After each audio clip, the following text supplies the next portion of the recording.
Alright, folks, we're going back in. Gonna give it another shot. Hopefully we don't have the same bug that we had last time. So, here we go once again. Please don't tell me you've changed. You've changed your color. I hate you so much. How difficult is it for pro players to keep the same bloody colors from match to match? Oh, God. I swear they do it on purpose. Alright, here we go once again. Derelict Watcher will be the place for this battle. Here we go. Ladies and gentlemen, to the southwest position, it's my pleasure to bring you Mousesports Mana. He is in the blue trunks playing Protoss. Versus his opponent, who's currently looking to draw it even 3 apiece for Millenium. He is in the red trunks and he is playing Terran. He is Millennium's Dystar. Not a bad map for Terran, as I've mentioned earlier. Parting discovered that last night. Pretty damn good map for Terran. It's a very big map. It's kind of map that drops can be pretty effective on. It's the kind of map where Terran can enjoy some solid supremacy. Not the worst map for Protoss ever, but Dystar should be able to execute this fairly well. We'll see what Mana decides to do. I have a feeling maybe he just plays very solid macro game here. He doesn't try for any kind of early aggression. Can be a little bit difficult. We'll see. Dystar, on the other hand, I'm going to be honest, I haven't had a chance to watch him play over the last few months, so I don't really know what his style currently is. What I do know is he, of course, has a very, very sexy supply depot there. Very impressive. Gives him a +5 to swag level. Gateway coming down here at 13 supply for mana. So far, so rock solid. Standard, nothing cheesy out of mana. Like, someday I will see cheese from mana, and when I see that, it will be the finest of vintage cheese. I'll be able to sell it to connoisseurs and foodies the world over. But generally speaking, Mana is not a cheesy player. He is not, as you saw earlier, above the idea of 2-base all-inning, someone like 4GG. But again, as far as I'm concerned, that's just punishment for playing super greedy. Speaking of greedy, Dystar with the 14cc here. Mana, Mana, Mana, what are you doing? That is a second gas coming down earlier than I'm used to seeing it from you. Will he just put 2 into it? Or will we actually see a bit of a cheesier play here from Mana? Oh, gas cancel. What is he? What? Alright, I guess it was just a mistake then. Alright. It's like, Mana, what are you doing? Why are you building gas that early? In fact, he's not even mining from it right now. What actually is my... Well, he's going for an expansion.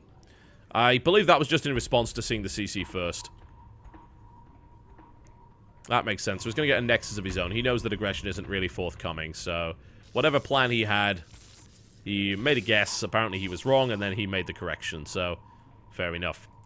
I'm kind of disappointed. I was hoping for something silly from Mana, but it looks like we're not going to get that. We're going to get a more standard gas timing here around 19. There we go. That would have been amazing. And a nice little bit of delaying going on here. Almost took out an SCV. Just forcing a few more SCVs to be pulled off the line to deal with this probe, so nothing wrong with that. A little bit of early game economic harassment. Slow your opponent down as much as you can. Cybercore coming up. Mana looking pretty standard right now. And a couple of barracks here for Dystar. Still no sign of gas. If Dystar does the same build as 4GG, I will be very surprised. That would make very little sense. Considering he just watched 4GG get crushed by it. Huh. It really comes down to when he takes gas. Because if he doesn't take gas, he's probably going to take another CC. He certainly doesn't have enough barracks to kind of keep up with that. Once he starts to get a lot of SCVs down, once he starts to get his mules going, he will need to start spending that cash. I mean, you can see how quickly it's spiked up already. 2 more Marines. In the meantime, Mana doing pretty much nothing, just hanging around right now, getting as many probes out as he can. Currently has that probe lead. Pylon coming down here as well, just on the edge. Nice little position for it. Warping over the edge, warping up to the top, whichever you prefer. Stargate coming down here, at the back here for Mana. Interesting. Alright. And he is! It's a CC! Dystar! You greedy, greedy bat. He's doing the same build! No, actually, never mind. He's putting out... Well, I don't know. That's... Yeah, he is putting down the gas at about the same time, so... Yeah, I guess it is pretty much the same build. Wow. Dystar. So much greed. If it didn't work for 4GG, let's do it here. Been some slight alterations, I believe, like the bunker at the front. And he currently has 3 barracks rather than 4. It's going to take him a while to get the gas that he needs to get a factory up, but he will be able to get it up a little bit sooner. As it stands, though, I mean, it should be a little bit better, because that Stargate is not the same at all as what he faced last time around. So he should be okay. It's an Oracle coming in. Alright. Interesting map for it. I mean, Oracles are pretty fast, so he can certainly get over there. That might work. If it's just Marines from Dystar here, there's no combat shield in sight. I wonder if he'll go for combat shield immediately here, or whether or not he'll try and grab stim immediately. He's going for stim. Alright. Still not... The Oracle should do okay here. I don't know exactly how well, but it should certainly do a decent amount of damage. It's only Marines. Stim is, of course, on the way. It's going to take a long time, though. It's already one Oracle out in the field. Will we see a second here from Mana? That's a good question. Certainly got the gas for it. No, we're actually going to see a Robo and a Forge instead. Alright, so just a single Oracle here. A little bit of a tussle. Does not go in the favor of Mana whatsoever. Dystar able to get a great engagement, taking out one Stalker, damaging the second. So, Mana has a good idea of how many Marines are coming in. No sign of an engineering bay. Well, there is an engineering bay here from Dystar, but no sign of any missile turrets yet. He doesn't expect an Oracle. Kind of, I wouldn't either. We're seeing the same two-base Colossus style now from Mana, but it's slower because he got the Stargate out first. So it's more of a reactionary style with ground armor coming in as well. Dystar, of course, is going to have units up a little bit quicker. Alright, will Mana be able to strike effectively here? He's seeing Marines coming out here. So Mana's actually going to lose that Stalker. A little bit slow on the reaction there. Not too good. Mana's going to go in, but he's going to meet up with 6 Marines, which is actually enough to kill an Oracle. You need 5 to do it. Mana makes a huge blunder. That's not good at all. So you need, I believe it's 5 Marines unstimmed to kill off an Oracle. And as you can see, he had 6. So Mana did not engage that well. Loses his Oracle, does no damage with it. Dystar now preparing a missile turret in either of these mineral lines. Bit of a... Well, I mean, it's a nice coverage position against Oracles. The thing is, there are no more Oracles coming, so it may be that Dystar's now thought, oh no, there's Oracles! Well, there isn't.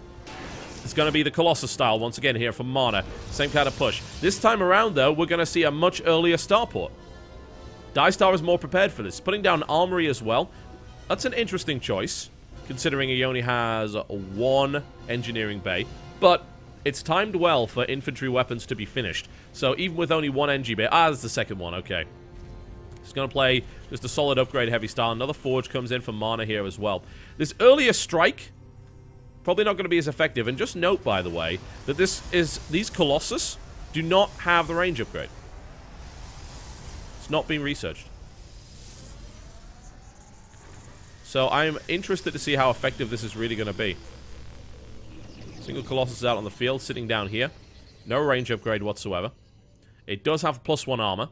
So upgrade-wise, Mana is definitely ahead here. And is going to be able to chrono boost these out here as well. Is that another starport coming down? We already have 1, right? Yeah. He's building double starport. He knows. He knows what he's up against here. I think Dystar's in a really good position to take this on, honestly. Much, much better than 4GG was, especially with no Colossus range. I wonder if Mana's forgotten that. He's going Blink now as well, so this is a really odd build, in my opinion. Those Zealots don't have charge either, so this is strange. Dystar's in a good spot. I mean, he's not being harassed at all. Here comes drop here from Dystar around the side. Might get spotted by this pylon. In fact, it will. So that's good information. Great placement there by Mana. There are Stalkers available. They don't have Blink. But that has warded that drop off for the time being. Now, there's the extended thermal lance. I have to wonder if Mana just forgot it. He's going to take his 3rd base now. But we will not see a 2-base crushing Colossus play. Not against Dystar. He is in a great spot now. He knows exactly what he's doing. Down goes the pylon for free. Dystar with a quick grab there. Supply lead certainly in favor of the Terran at this point. Army supply very, very even, though. A definite upgrade in tech advantage, though. These heavily upgraded Zealots could be effective. There are now Ghosts coming out in the field for Dystar, that'll help him to some degree against Zealots. Bear in mind, about 33% of the health of a Zealot is in its shields. So they're still pretty resistant, especially with +2 armor. And these upgrades are looking pretty good, but Mana currently has no charge. Looks like he's going to transition through the storm here. And not really sure what Dystar was playing out there. Wandered right into that and lost a good chunk of his army with no losses there for the Protoss player whatsoever. I believe he was just going to scout. He didn't expect the army to be up there, so he just ran up the ramp and then ended up losing half his army. So that was nicely executed there by Mana, a good solid defense. Bear in mind that army wasn't that big there for Dystar, so it doesn't lose a huge amount. Mana now on 2 Colossus and is transitioning through to Templar. I think Dystar's already prepared for this. He's already got 3 ghosts on the field. He's looking for 3 more. This is not going too badly at all for Dystar. So it looks like we're going to go into more of an endgame scenario between these two. Later game tech. And the transition. Only 4 Vikings out in the field. Only 2 Colossus. I think Dystar has a good idea that his opponent is not going to stick to Colossus in this game. He is pretty convinced of it. Mana looking to get map control, which he will be able to do with those Stalkers. That should work fairly well for him. Dystar rolling out.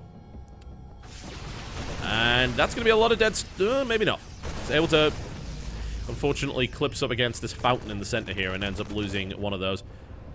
Fortunately for him, there were no... Well, there's one Marauder, but it was too far back, so it wasn't able to get concussive shell shot on there. We're going to see a Warp Prism Harass here for Mana. It's going to be Zealots. Charge is almost done. These are pretty powerful Zealots. They're well upgraded. Upgrade's currently sitting at 2-1 here for the Protoss player. Terran upgrade's also at 2-1, so pretty even. Storm about to finish. Zealot Legs about to finish. Mobius Reactor didn't get done earlier, so that's a little annoying. And now, of course, this drop is going to do some damage here. As to how much, not too much. In the meantime, the big army from Dystar posturing towards that 3rd base. Looks like he's going to go in for it. And he's totally got enough to kill this. I don't think there's even a question about that. He's blatantly got enough, and Mana's going to have to sack it. He's not even responding. He is going to have to sack that base. He can't engage it. Right now, though, he will be able to take these Vikings out, but he's going to lose 1 Colossus and maybe a 2nd. He's going to lose that 2nd Colossus. That is really bad. He lost them for nothing. In come the charging Zealots, but where's the AoE? It's not there. These Zealots are going to get hit pretty damn hard. In comes the... I mean, there is no Storm available. So Dystar's in a great spot to take this out. This is bad. In the meantime, the harassment, of course, comes in. Mana harassing here and here has broken the wall. His economic harassment hasn't been that great, though. He's been killing off reinforcements for the most part. There comes the Storm. And what a Storm it is. Rips up half the army of Dystar. Is it enough, though? Dystar is still continuing to push forward. Another Storm comes down. Kills most of the rest of the army. Mana should stabilize here, but he did lose a base. In the meantime, the Zealot harassment continues. It's been cleaned up in the main, but it's still going towards the 3rd. How much damage has been done? Not a lot. Mana's only killed 6 workers with this, so it hasn't done that much. It's cut off reinforcements, but aside from that, Dystar is still a base ahead here with a much, much larger army. 73 SCVs. He's an economic powerhouse at this stage. Mana is taking an absolute pounding here from the Terran. Surprising play, really. Losing those 2 Colossus to nothing. It was a smart move by Dystar to put the Vikings so far back, because he knew, if I can kill those Colossus before they can even make contact with my force, that's going to be fantastic. And his only AoE is going to be the Storm, and the Storm came late as well. It really did. Some great ghost play as well coming in.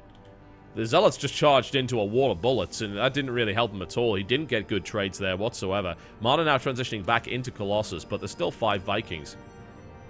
And he's on 2 bases as well. I mean, that was devastating. Dystar's next punch is huge. I mean, good lord, look at the macro of this kid. It's insane. 5 Marauders, 4 Vikings, and 8 Marines, 3 SCVs, and 2 upgrades simultaneously. It's insane. And he's still floating money. He needs more production facilities. He has so much money, he has no idea what to do with it. He's got a 4th base, planetary, mining fully. 84 SCVs. And the only thing that I would say here is maybe he has too many SCVs. He doesn't have the production facilities to actually keep up with this. He's floating a lot of money, and reinforcing is going to be more difficult. But frankly, he has such an advantage over his opponent here. He's enjoying a healthy 30 army supply lead. A massive worker advantage. His upgrades are looking solid. Then, I mean, they're equal right now to the Protoss, and they're going to be ahead of him fairly shortly. 3 more command centers come down. Dystar, you maniac. What are you up to? Colossus takes a good hit already. Doesn't want to commit to the second problem. A defensive Storm comes down. And honestly, Dystar ate a lot of that. Ghost EMPs come down and they hit a lot of the army. That is not going to happen. There's no way that Mana can engage. He's going to lose an Archon for free here as well. The 3rd base now under threat. That's going to die. I think Dystar's got this right now. Pinned in a corner is Mana. EMPs come down, and there's the GG. Dystar obliterates Mana in a very impressive performance. Excellent play there by Dystar. Very good indeed. And that takes us up to 3-3. This is a really close series between these two. Alright, I wonder who comes out next here for... I would probably say Hazuobs, I would think, at this stage. And Dystar definitely showing some good TVP there, but... Maybe you send Hazawobs in this situation. They still have hope. They could send him out, or they could... If they think Dystar's TBT is a little bit weak, they could send Hero Marine, so we'll see. Man, this is a close series. An exciting one between these two. It's currently 3 apiece, folks. Mousesports versus Millenium continues after this break.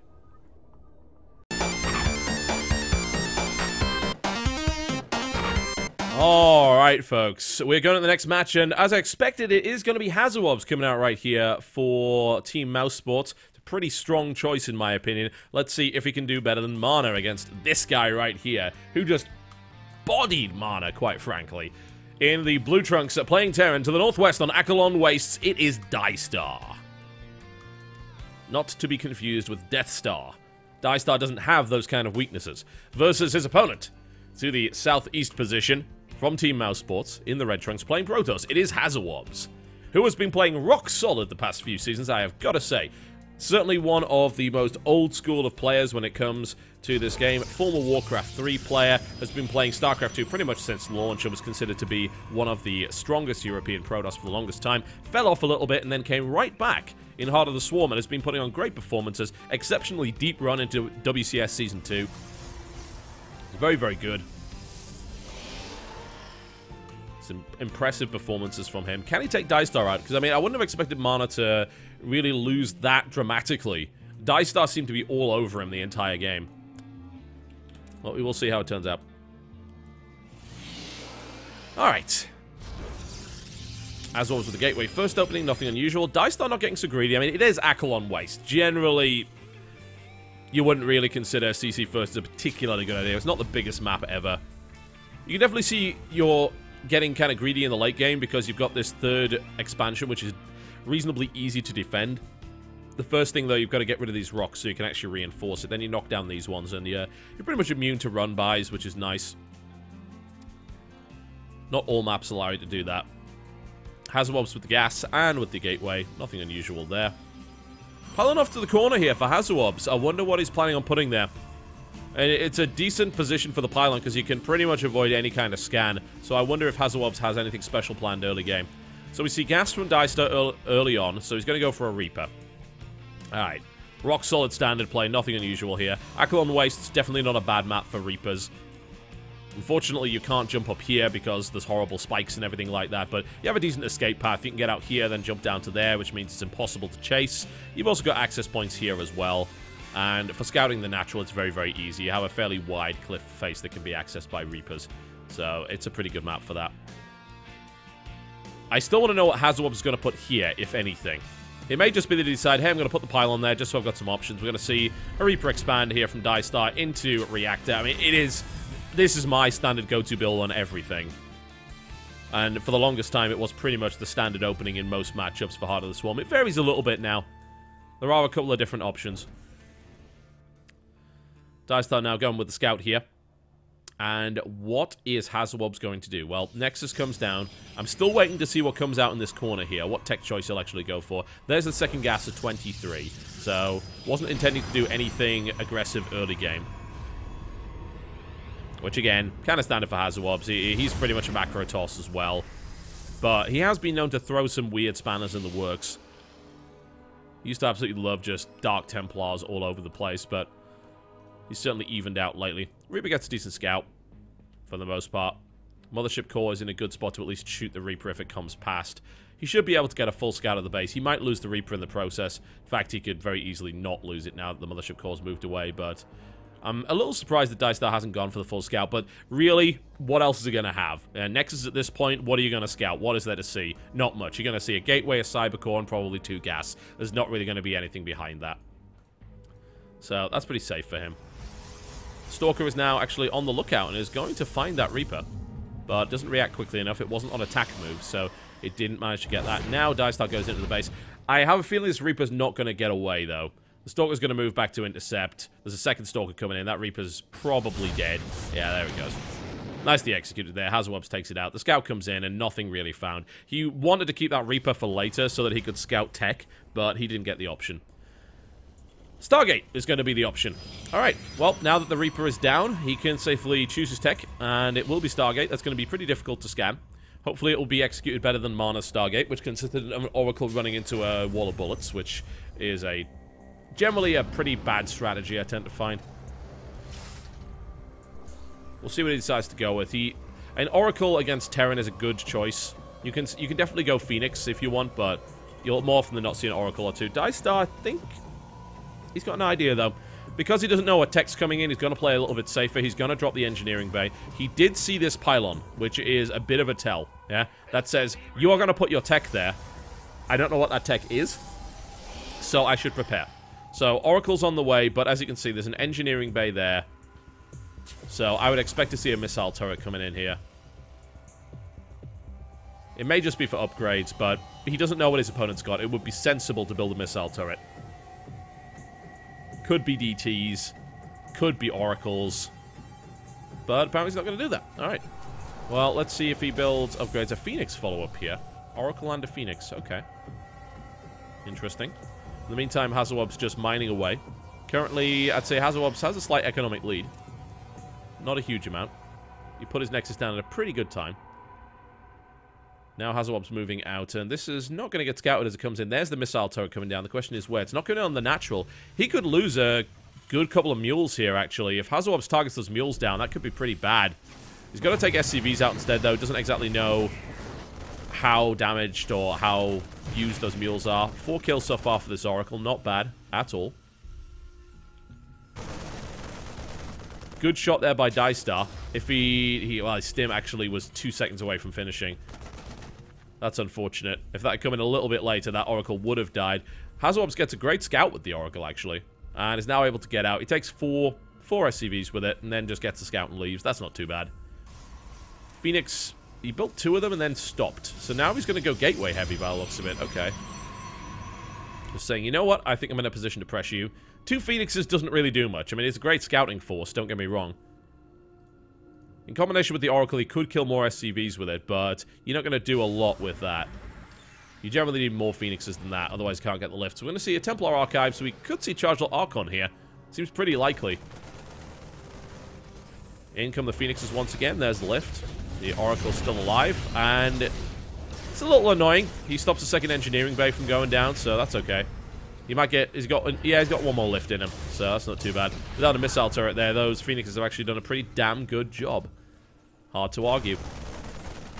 In the meantime, Dystar looking to try and expand to his 3rd. Armory coming down here. And he was looking for the second engineering base, so he's just going to play very, very heavy bio style. Now, I want to see if we're going to see Archons here. We did see Templar Archives go down. It is definitely a possibility.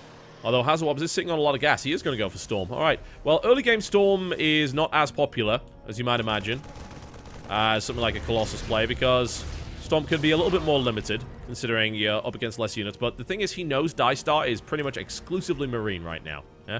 He has nothing but Marines. So, with a few force fields, those Storms could be devastating. But it's a bit hit or miss, quite literally.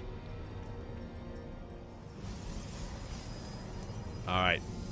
Out comes Hazawabs. That's a good amount of Templar for this stage of the game. Wow, this Marine's going to get so much information. Yeah, that was pretty damn heroic of him. Sees the army moving out. Proxy Pylon being spotted by Dystar. Can't be killed, but he has spotted it. There's another Proxy Pylon to the corner here. And the move out is in... Alright, how many Storms has he got? He's going to have at least 5. That's a good amount of Storms. And there are no ghosts on the field whatsoever. This could very easily catch Dystar off guard. The Ghost Academy is on the way now. It's way too late, though. Big wall-off coming in against those charge lots. Very sensible play here by Dystar. This Oracle is still here, and it's going to delay some of this stuff. Oh, it puts a Revelation on it instead. Very smart. Now he knows exactly where his opponent's army is and how big it is. That's going to be great for Storms. He's going to be able to preemptively Storm here. Alright, how good are these Storms going to be? Let's see. Currently the Marines are not moving. There it is. Oh, the Storms. He's not moving out the Storms. He loses half his Marines. He can't repair either. SCVs coming off the line. How dangerous can this be? Another big Storm takes out massive numbers of SCVs, but he can't break the front yet. The problem with Storms is, yeah, you don't break bunkers with them, but he's going around the side now. He's going to attack the 3rd base, and rightfully so. And Dystar can't see it. Now he scouts. He sees it coming. Those Storms were absolutely fantastic. They took down half the army of Dystar. There are still Storms available as well. At least there will be very shortly. This guy's going to have 2 pretty quickly in the next 20 seconds or so. Of course, there's 2 Archons minimum. There's going to be 3 Archons, actually. I mean, this third base isn't going to do anything. I mean, this is a difficult spot to go up. Certainly, he needs another Storm. He gets one. There's a Time Warp as well to slow down the units in the Storm. SCV's getting gutted here, but again, Hazorbs can't make that work because this defense is so nicely built against Charge Lots. He's going to have to use Archons here, I feel. And that's fine, because he has them. Does he have any more Storm? No, not by the looks of it.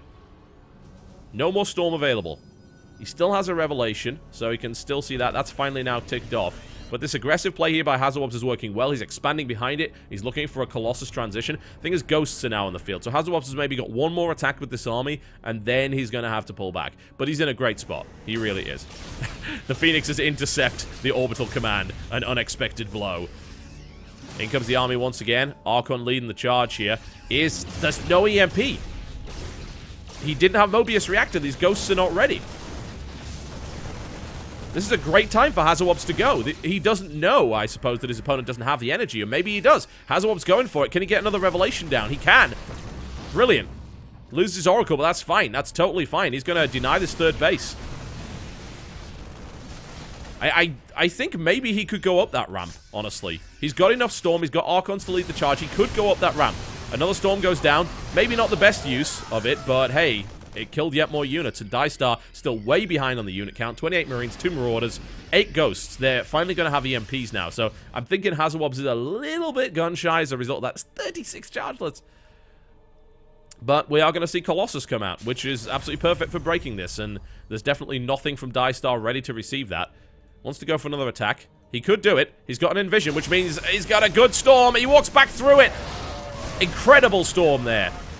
Revelation is pretty damn good. It lets you see that kind of stuff.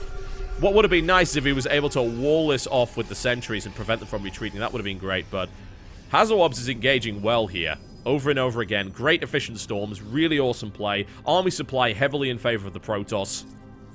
Yet more Storms available, but there are now Ghosts on the field. Revelation is ticked off now as well, so I would like to see another Oracle, actually, for another Revelation, because it's been proven that that's worked out pretty well. Another Storm comes down. The Templar doesn't even die there, so that was okay. It did a decent amount of damage, but it didn't actually kill much. I think there was 1 Ghost went down in that. There's 11 Ghosts now, though, so I don't know. I think this army is maybe past its best. We need to see some Colossus mixed in with it. 8 Templar, 1 Archon. Because I wouldn't morph to Archons in this position, because those EMPs will blanket that army very quickly. But Dystar is stabilizing. His economy is rolling again. He is not really too far behind. He's got a lot of mules from 3 CCs, so he's looking pretty good. Dystar also knows where his opponent's army is. And Hazorbs can't really make anything happen with it, so he's going to go up for a 4th base here.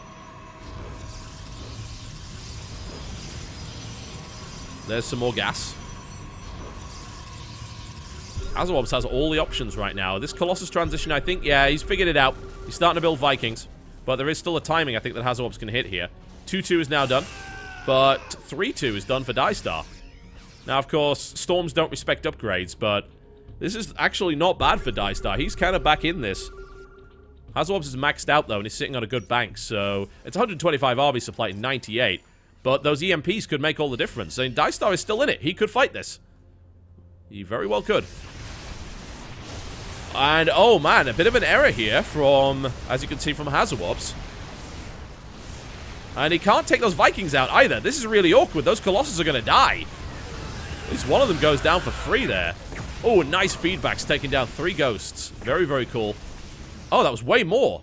Good lord, where the hell did all these Ghosts go? He lost way more than that. That must have been a massive feedback. It looked like he killed 3. It must have been way more than that. He had 11, now he's got 6, and he had 3 before he built those 3 there. So that's pretty crazy. Viking count is not that high, but neither is the Colossus count either. So now gets into this elegant balance between how many Ghosts and how many Vikings versus how many Archons and how many Colossus. Hazorbs now sitting on the 2-2-4. Still, he has been out-upgraded here. Oh, that was a missed engagement. That was very poor there from Hazorbs, losing 6 for free. Storm goes down, only hits the Vikings. He's going to lose another Colossus here by the looks of it. Archon gets into position, and in fact, he decides, nope, I'm going to trade that for an EMP. Dystar's looking great. Hazorbs is faltering badly here. He wasn't able to make that work. Initial good engagements, he wasn't able to break the ramp, and now Dystar's looking strong. Very strong. Army supply is way more even. Upgrade advantage in favor of the Terran. He stims right at the ramp. Goes straight for the Colossus. It's a shame he doesn't get it. He's going to lose a good amount of units there. He's going to get sandwiched here as well. Maybe this was a mistake here by Dystar. But the EMPs land very, very well indeed. Those Zealots get absolutely gutted. But did Dystar overcommit? This is a close fight here. But I think the Zealots are going to clean this up. I think Dystar completely overcommitted there. He didn't know where his opponent's army was. He got sandwiched and he got obliterated. Of course, Hazawob's lost a lot of units in the process, but look at the economy. It's still solid. He's sitting on 4 bases with 63 probes. He's good right now. And that upgrade advantage is about to end. Chrono boosts these upgrades a little bit more. They will be 3-3. Dystar, of course, also sitting on 3-3, so maybe Dystar's got another attack in him, but look at the army supply. And look at his ghost count. He barely has any. He's only got 10 Vikings. He doesn't have a lot on the ground. He's falling into this kind of classic Terran trap here. If Hazawob stops building Colossus right now and just goes for Archon Chargelet, then he will devastate this army. There are too many Vikings out in the field and not enough ground units. A little bit of harassment comes in as the 4th base is established here for Dystar. Nice use, I think, of the sensor tower to make sure no run-bys come in and no drops. Hazawob's now active on the map once again. And a DT Shrine coming in too. Always nice to mix those in late game, very much so. Your opponent doesn't have scans, then they can be very, very devastating. And we've got 5 more ghosts coming in. I don't know, if Hazawobs can get rid of those Vikings, then he can continue to produce Colossus. He's currently not really doing a huge amount of that. He's only got 1 in this army as he runs right into that, so... Scan comes down. He's got a measure of pretty much everything that his opponent's got here. In comes the run-by. Turns out the sensor tower didn't really help them all that much. Good amount of SCVs getting killed here, but there is a bunker, which will be able to deal with this very nicely. Shouldn't be too much of a problem here. In the meantime, once again, Hazawob's poking and getting punished for it. Feedbacks come in. Doesn't kill anything, but does eliminate 2 ghosts worth of EMPs, so that's not too bad. More ghosts coming out. I mean, it's going to be 15 ghosts on the field very soon. I actually feel that Hazawob should continue to produce Colossus at this stage, because I feel that with Storms and Archons and 3-3 Blink Stalkers, he will be able to eliminate those Vikings quite effectively. Hazawob's blinks in right there.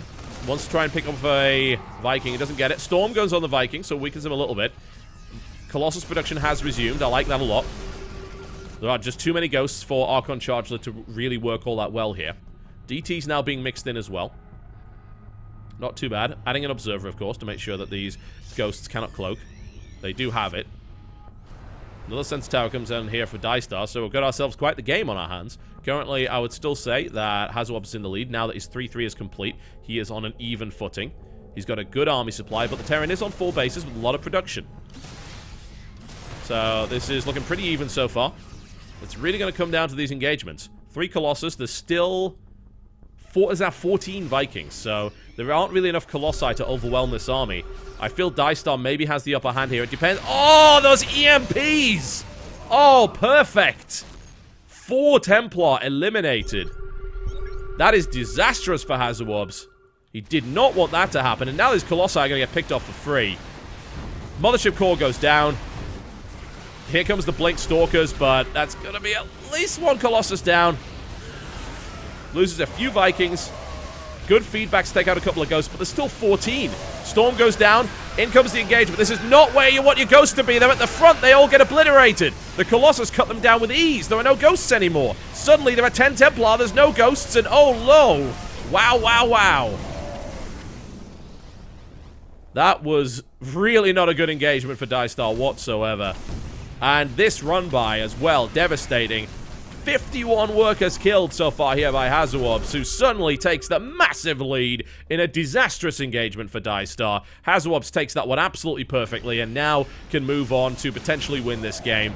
The Viking count is next to nothing. There's no ghosts. There's still Archons, DTs, and 9 Templar. That was awful for Dystar. Oh no. Storm comes down, rips the army in half here. Hazawobs still a little bit unwilling to engage, but this is looking really bad now for the Terran player. We may very well see 4GG come out after this in the ace match. Hazawobs just doesn't really want to engage too much here, but he can afford it. Takes out the remaining Vikings. 1 Colossus still remaining. He's now producing double Colossus, which is exactly what he needs to be doing. Hazawobs now looking to crack that nut. 119 to 46 army supply. Oh, Storms come in! Devastating. More SCVs killed, down to 37. Dystar's economy is in tatters right now. He loses his third, and now Hazawob's looking to push forward. The final defense here. Whiffed Storm goes in, but this wall will not hold. Good snipes come in. Make sure there's not another Storm, but there's plenty more in the back here. Hazawobs can just kill him right now. He really can. I'm not sure if Hazawobs knows exactly how far he is ahead, but he wants to secure that victory instead of just bleeding his army out. Once those 2 Colossus get added in, this is going to be over, I think, pretty shortly. Dystar is not in a position to really get back into this. Hazawobs would have to take the worst engagement in history for him to get back here. I can't see it happening. Hazawob's just moving back just a little bit, being very, very cautious with his engagement. Very cautious. But Dystar is way behind. That's a maxed out Protoss now. He's even got +1 shields in there. Big mix. I mean, to be fair, I think the Zealots could just kill this. I think he's just waiting for those 2 Colossus. And then he'll go. It's like, hey, look, a planetary. That's a freebie. And it pretty much is. Absolutely. Going to take that out without too much of a problem. He's going to lose some units in the process. But he can easily reinforce that. That's not really a big deal. Oh, and a Time Warp comes on, and Storm as well, doing massive damage. There's the GG. Took a little longer than expected, but Hazawobs takes the great swing. And Dystar kind of kills himself twice. I mean, he killed his army once, then got an advantage again, and then killed his army again in pretty awkward engagements. Hazawobs with excellent defensive engagements, really great positioning, and Dystar just sort of throwing himself onto the spiked pit there, I feel. Alright, it's currently 4-3 for Mousesports here, and I've got to say, I would expect to see 4GG out right now. I really would. Acing 4GG seems to be the absolute right thing to do. I would be shocked if it wasn't, but we'll find out after the break.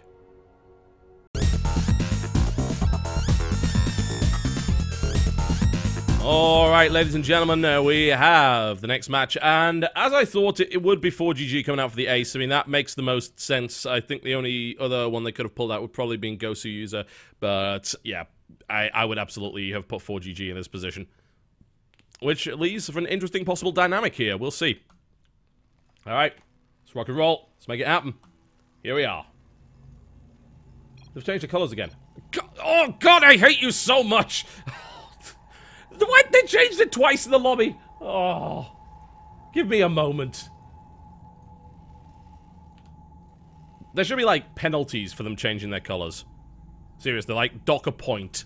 Like, you'll lose a match automatically if you change your colors. Ladies and gentlemen, welcome back to Belshire Vestige and Millenium's 4GG in the Blue Trunks playing Terran to the northwest. Versus his opponent to the southeast position in the Red Trunks playing Protoss. It is Mousesports Hazawobs, who put on a pretty damn impressive performance against Dystar, although you have to kind of say that Dystar killed himself more than Hazawobs killed him. There was some good engagement at the start there by Hazawobs, but he wasn't able to break the ramp, or the natural. So he got some great storms, he did some good damage, but he couldn't break it, yeah? And he had a charge lot storm force, which was very easily walled off against for the most part. And then Dystar was in a great spot. Hazawobs made several engagement mistakes, losing Colossus here and there, getting EMP'd, sniped off here and there. The engagement comes in and Dystar just kills himself. He charges his entire army up into the natural, which then gets sandwiched between 2 forces and destroyed. Then he gains an army advantage again, and then attacks the third, and then loses all of his ghosts at the front that are at the ramp that then get murdered by Storm and Colossus, and then loses his entire army again. And Hazawobs gains like 100 supply advantage. So, and Hazawobs played well, but I feel that Dystar's mistakes may have been the reason why he lost that match, rather than Hazawobs outplaying him. It happens. Alright, let's see. So 4GG is looking like greedy GG once again, because I see no gas, which means we can see a gasless barracks expand. We're not going to see 14cc from him, but we're almost certainly going to see an expansion here immediately. 4GG looking to just get a few minerals out of that, and then he'll place down the expansion. So, a little bit less greedy than what we saw from him previously, which was like 14cc into barracks into like another CC. But no, he's not playing quite as greedy, which is good, because that got him killed last time. He got 2 Colossus all in by mana and got just torn to pieces. So, he's playing a little bit more conservatively this time around. In the meantime, Hazawab so far so standard. Mothership Core coming out pretty early. Second Assimilator coming at 21... Oh, no, there you go. Siding against it for a second, but it's all sorted. 4GG with a scout, just looking for proxies. Safe. Very safe idea, considering, you know, if he loses this match, then that is a Millenium out of this entire series, so that would be pretty bad for them. 2 more barracks to follow that one up, so yeah, definitely playing a lot more conservative this time around, but he's still playing that gasless style here. But he's playing it a little bit more Die-Star-esque, I feel, instead of the 4GG build that died to mana very, very quickly there on Whirlwind. There's the 2 gas, coming in much, much earlier this time around. 24 supply instead of the 32 that we saw from him previously, so yeah, I'm pretty happy with 4GG's position right now. Hazawabs is not really in a position to attack him. Hazawab's building up a decent amount of minerals, so we can expect to see it. Either he's going to throw down a bunch of gateways right now. Is TotalBiscuit get another Stalker? Either he's going to throw down a bunch of gateways and get really, really aggressive, or we will, of course, see from him an expansion play. Gonna be an expansion, most likely, but he's being a little bit annoying down here. There actually aren't that many Marines, so he does have enough units to stop that. And, of course, there is a Time Warp available, and he knows that, so 4GG's being a little bit cautious on the ramp. This is a good little bit of harassment right here. It's a nice little poke, and chrono-boosting out that second Stalker means this army with the Mothership Core is actually going to be pretty good. There's no Marauders out yet for 4GG. He can start building one now once his Tech Lab finishes, but Hazawabs is in a good spot just to annoy him here. Might get a few SCVs out of this as well. This Mothership Core is going to be infuriating to deal with. What he wants to do is bait it so that the Marines are in the middle of a Mothership Core Time Warp, and then he can get his Zealots into play. But right now, he's not going to be able to do that. That Zealot's taking a lot of damage already, so right now, Hazawabs is just putting on a light contain. And he is going for it. He is not expanding. There is a Robo coming down and 2 more gateways behind this. He is going to apply yet more pressure from this position. Doesn't want to play 4GG in a macro game, apparently. I don't really blame him. Ooh, Mothership Core taking a lot of damage. Time Warp is forced out there. However, it does kill off several more Marines, so Hazawabs is getting ridiculously efficient engagement so far. Very, very well done. Only 1 unit kill total versus 7. So that's pretty good. I mean, he's killed, what, 5 military units off, and he's killed 2 workers. So Hazawabs' poking here has been very effective. What the hell? I didn't see this. He proxied the Robo. Wow. I have never seen that. Well, maybe I have at some point, but I certainly haven't seen it now. But that might be maybe a mistake. I don't know. I mean, 4GG is not expecting this. In comes that Immortal. Time Warp goes down as well. He's got to be careful. Doesn't want to lose that. Micros it back. But it did get hit by Concussive Shell here, but this is looking really good for Hazawabs. He takes that army out, they walk through the Time Warp. 4GG loses everything. Proxy Immortal. Almost as deadly as Proxy Tank. Oh, this is devastating. 4GG has nothing. He's got nothing to stop this. Proxy Pylon in the base. The second Immortal coming off. SCVs coming off the line right here. Force Field blocks several off. Oh my, oh my. It might not be enough to kill him, especially considering he kept himself out of the base with that force field there, but it's pretty damn good. 3-gate Proxy Immortal. Second Immortal is on the way here. In come the SCVs. The Immortal at the back. Ah, focus fire on the Widowmine doesn't do the job. He's probably going to sack the Sentry for it. I think he probably will. Oh no, he's got Zealots. He can do it with that. So he's going to send 1 Zealot up the ramp. He knows that that's there. He knows he didn't kill it, so he's going to detonate it. There we go. Nice and easy. Loses a Zealot. Now pushes up. The second Immortal is in the fight right now. SCV's once again being pulled off the line. No Time Warp. There's the Time Warp. Still doesn't quite have enough to break this, but he is doing a lot of damage. This is looking pretty damn good for Hazawabs and pretty disastrous for 4GG. It was just being cheesed twice, really. Wow. Cheesed and all in. Another Widowmine goes off. Can Hazawabs break this? Now he's got the Observer. He can take the 2 Widowmines out. Takes him out very, very easily. He's in a great spot. But 4GG's building a decent-sized army. So, I don't know. I'm not sure if Hazawabs can actually break 4GG right here. And I'm not sure if he should try. He's still doing it. He's resumed probe production, though. So I have a feeling he realizes he can't break this. And I think he's probably right. Let's see. He's going to go for one last attempt to break it, and then he'll probably back off. The force fields were not ideal here. Mothership Core dies. He knows that there's not much use of that. He is going to stop that research. He could take another add-on here with the Immortals. That itself would be great. And then I think he just needs to leave. But no, he's still going. He's still going. He thinks he's got it. I'm not sure if I agree with him. He's lost his high ground vision now. 4GG is holding this really well. I don't think this goes any further than this. Now there's Medivacs on the field. He's got to stop, and he knows it. He realizes. There we go. At 10 minutes, he decides he puts his Nexus down. It was good. I mean, he has done a lot of damage. The economy of 4GG is devastated. He has 2 CCs, but he lost a lot of workers. He never got to mine for the low ground. He lost 19 workers in total. And Hazowob's engagements have been exceptionally effective. Yeah, he's killed 44 units and he's lost 18. He's kept 2 Immortals alive the entire time. It's pretty good. A Widow Mine drop comes in, though. Well, it's not going to do much here, but it could do something here. I mean, there's no detection. This could be a nice little move here. In the meantime, more posturing. Hazowob's is still trying to break it. He can't. I'm pretty convinced now that he can't. Widow Mine drop comes in. It burrows, and how much damage is done? 5 probes killed by the looks of it. Another attempt to get out there. Again, the force field's not really where they need to be. That is... I mean, these force fields actually kill Hazowob's army because the Zealots can never get in touch with these Marines. If he had some AoE, this might be a different story. If he had a Storm, maybe a different story. He's still trying. But at this point, I think, honestly, what he just needs to do is contain. Keep 4GG back, limit his economy, force him to mine his main out, try and hold him off of this natural for as long as possible. Get your own CC up, or get your own Nexus up. Oh, free Medevac. That was a mistake by 4GG. Didn't need to do that. Stim is so late for 4GG. No combat shields as well. But I still don't think Hazowob's has what he needs to break that ramp. I don't think he can do it. Not with what he's got right here. He can contain, and I think that might be enough for the time being. Another drop comes in, though, and this is the real problem. If he continues to sit his entire army there, then these drops are going to do some damage. Widow Mine finally killed off. Not a lot of workers killed, so that was okay, but it definitely paid for itself. No real doubt about that, although losing the Medevac might have changed that. This drop, that's pretty good. Do we have warping potential? We do, by the looks of it. So, drop comes in. Hazowob's goes down the ramp. Sees 8 Marines. They don't have any stim, though, so the Stalker will get away. Zealot dies immediately. That was definitely miscontrol there, I feel. And this is pretty dangerous. He's going to have to warp in more units here. Oh, he recalls. Okay. And I think that is exactly what he wanted to do. And immediately 4GG moves down the ramp and says, right, excellent. I've got you to recall. I can now expand. So who is ahead right now? Well, Hazowob's dedicated a lot to that attack, yeah? So his economy's pretty limited, but I would still say Hazowob's is ahead. He still has 2 Immortals, he's going into Colossus, and there isn't really anything that can deal with that right now. 4GG still has no combat shields and is only just finishing Stim. That Robo is going to die, though, so that's something you've got to bear in mind. Another Robo is going to have to be built, and another pylon, because this is actually going to supply block him pretty badly here. For quite some time as well, actually.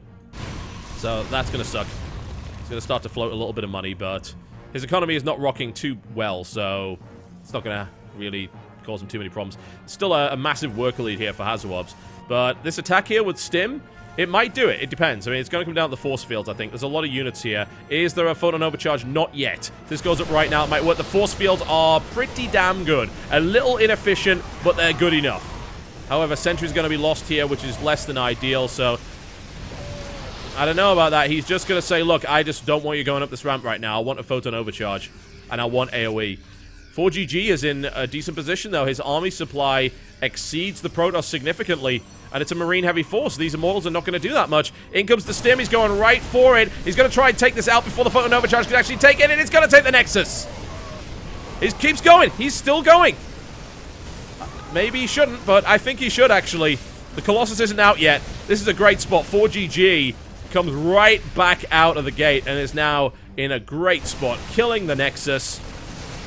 Still playing a super low economy game, but it doesn't even matter for him at this stage, I don't feel. His army is very good, and he's about to have combat shields as well. There is a Colossus, though. Extended Thermal Lance not going to be done for another 2 minutes. So it's whether or not 4GG decides he wants to attack that ramp. Against Colossus, he can do it. What's the sentry count? It's pretty low. Are there force fields, though? Yes, there are enough to force field the ramp. Hazowob's trying to bait him. Hazowob's is supply blocked. Heavily supply blocked. Even 2 pylons won't be enough here. It's massive, massive damage. Losing the Nexus and pylons means that Hazowob's cannot reinforce. And 4GG can. He's going to have to build 2 more pylons. That's another 30 seconds of not being able to warp in anything. He can't build this Colossus. It's been sitting there for like the past minute. 4GG could kill him. Another Mothership Core out. Do we have enough for Photon Overcharge? No. We might get a time warp out of this. Maybe. Depends if 4GG decides to go.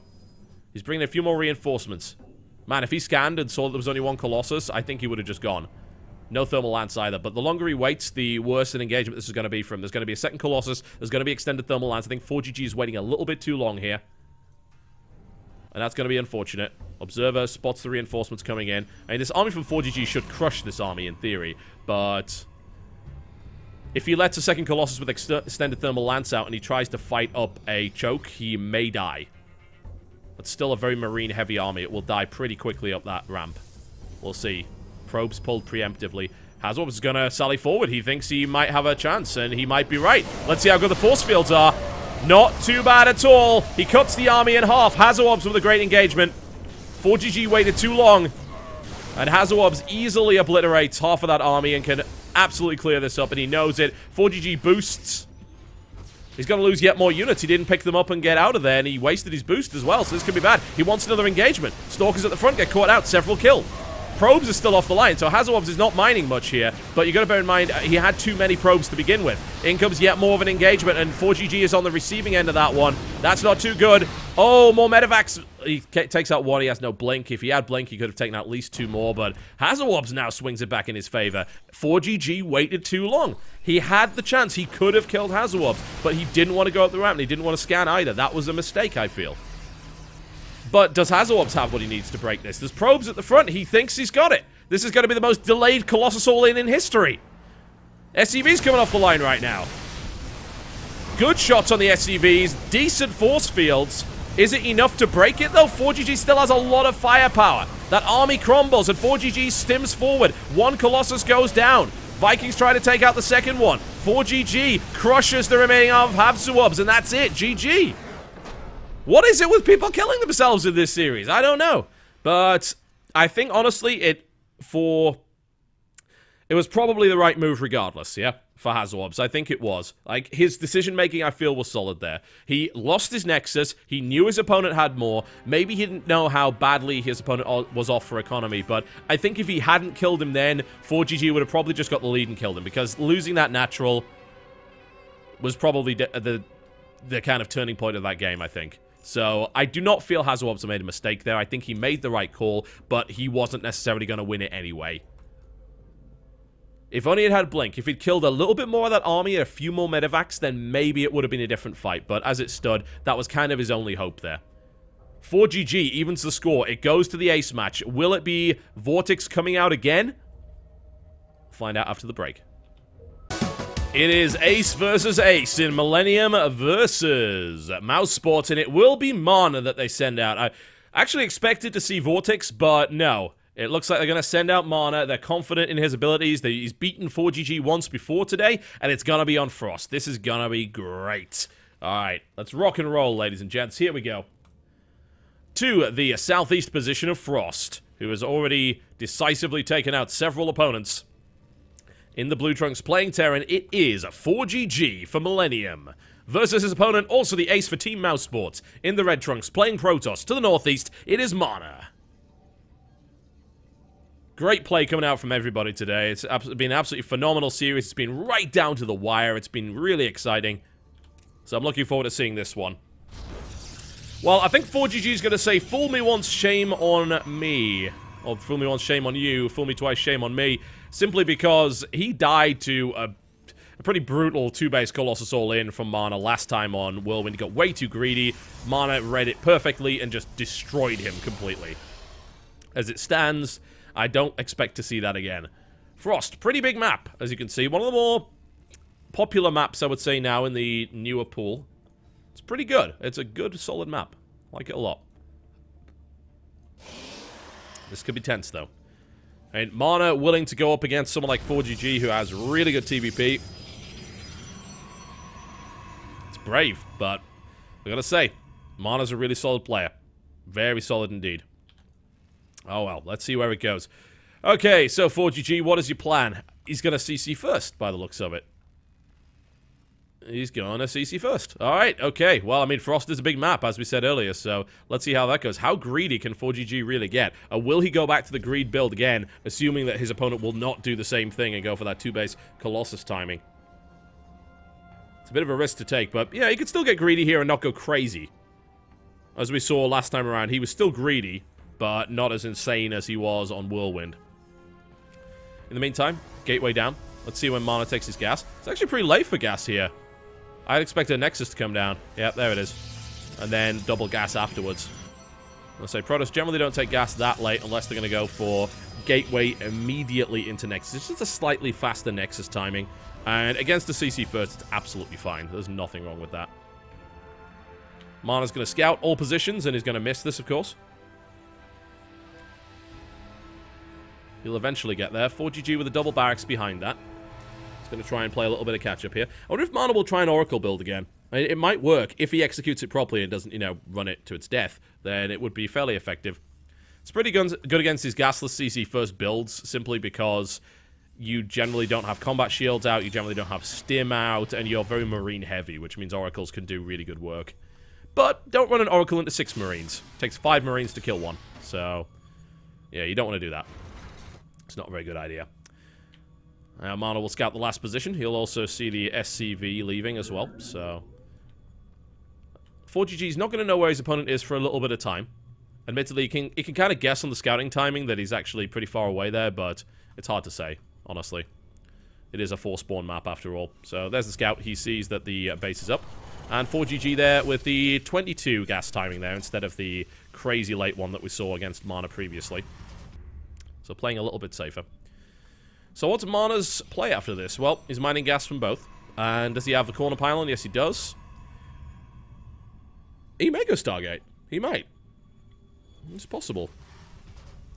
But let's just say it wasn't really that impressive last time, but he didn't do it very well. So Twilight Council comes up. All right, are we going to see that aggressive blink play? We could.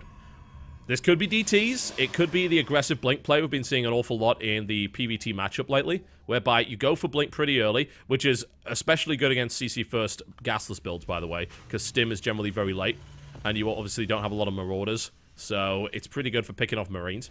So that could work. And then you generally transition out of that. It could be for DTs, or it could be for something else. We've seen some interesting combination builds. Let's see what we get. Will we get blink? Yes, we will. Okay, so it is the blink build. Can work. Not a bad map for it either, honestly. Not a bad map. Mana picking off the scouting SCV before 4GG actually gets any info with it. So he knows where it is, but he doesn't have any other information. So that was nicely done there. Great map control and awareness by Mana to pick that off. 2 more gateways coming up in the corner here. This is going to be very difficult to scan. A scan will probably follow this fail. Oh my god, Mana, you aggressive son of a... Look at that. He is going 6-gate blink. Jeez, talk about aggressive. Mana has completely changed his style up here against 4GG. And it's probably for the best, because I wouldn't go late game against him. Hell no. Alright, 6-gate blink. Very Huck-esque here. It's not insanely committed, but it's pretty damn committed. He wants to kill 4GG early. He does not want a macro game. Of course, there are transitions out of it that can work pretty well. Alicia does a pretty good one, actually, in this matchup, which is he will transition out to Colossus very smoothly, and it works really, really well. But I don't know. I mean, I think Mana could do okay here. Scan comes down on the natural and spots nothing. Alright, that can be a bit of a tell. I can say, where's your army? Why is it not at the natural? Maybe it's out in the field. Mana needs to convert this. This is a bit of a mistake here. There we go. He's got it. Okay, that's not too big a deal. Alright, blink is now done. So we're going to be seeing a whoa, try again. A blig. Let's try again. It's not real. That's not a real strategy, guys. I just made that up. A big blink stalker play. And he blinks straight into the main, and the time warp is on the ramp as well. This should be good for Mana. He's got to be a little bit careful with those. He loses a mothership core. This was not the best engagement. He's just lost his high ground vision. Not really sure what that was all about. He's still got a few stalkers on the top, so he can do some damage here, but he didn't want to lose that mothership core. He needed that high ground vision. Now he doesn't have it, and there's going to be a lot of bunkers coming in. Actually, the bunkers were salvaged. SCV's been pulled off the line. This is still a good position for Mana. He has a lot of blink stalkers. The scouting factory taking a lot of fire. It's going to be repaired there, as well as the blink out. How much more? Another pylon comes down. Mana intends to continue the aggression. He did lose his mothership core, which I feel was a bit of a mistake. 4 just coming out. I have a feeling he knows this is probably not going to break 4GG. To be fair, it wasn't well executed. Losing that mothership core was a mistake. Oh, that bunker might go down before... Oh, he doesn't kill it! He doesn't want to risk it. Stim goes forward and the blink is not available. Warping comes in with the SCVs actually back to work. He didn't even have to pull them. But there comes another blink. This is a pretty brutal exchange on both sides here. 6-gate may overwhelm 4GG here, but the stims are really, really good. And 4GG smacks it down. Probe production has resumed, so Mana does not intend to continue with this. He may try and harass, but with no high ground vision, he's not going to be able to get much done here. There's Blink, just to take out a single SCV. That's not going to help him too much, so that's a shame. That was not well executed. 4GG handled it very well, and losing the Mothership Core and not really having the best engagement there with the Stalkers meant that, frankly, that was a bit of a failure. Alright, well, Mana gets back into production, so he has delayed some mining time, but not as much as he would have liked. He's also now supply blocked after losing that pylon, so that sucks. For the next 30 seconds, he can't produce probes or units, so that's not ideal. Well, well, well. Suddenly, 4GG looking in a pretty powerful spot here. An aggressive attempt here by Mana was solidly shut down, and I would say that 4GG is now ahead. He's got nice tech. He is lagging behind a little bit in the upgrades. This double forge play may catch him off guard. We're seeing a charge transition here from Mana. Again, not a bad call. I wonder what his follow-up is, though, because he doesn't really have any... He's got no AoE tech to back that up. Charge is nice, but with what? Aha! Templar Archives, okay.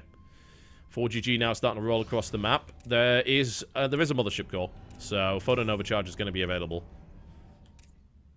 So I don't really feel like 4GG can do a huge amount, but he can poke and start to apply pressure. He may catch the Blink Stalkers out, but it's unlikely. There's the stim. Doesn't stim his entire army either. Notice how he did that. He only stimmed the front of it. He decided not to stim his entire army against Blink, which of course would have been a mistake. Quick pick up there by 4GG. We'll now re-evacuate that.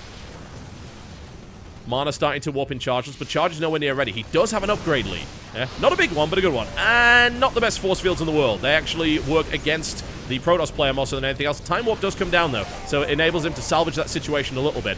But this is still looking pretty good for 4GG, I've got to say. Reinforcements coming around the back there. Not enough force field to actually sandwich that army off. He brings back the Medivacs here as well. A very efficient engagement for 4GG. Is able to break down the Zealot wall here. The Time Warp is about to go down. Down goes the Mothership Core as well. Yet more damage coming in here from 4GG. An aggressive Blink. Try and take out one Medivac. Takes one. Takes two. Looks to take a few more. And Mana will be able to throw this back, I think, but not without taking significant losses.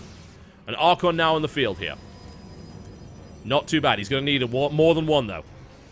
4GG is bringing in reinforcements.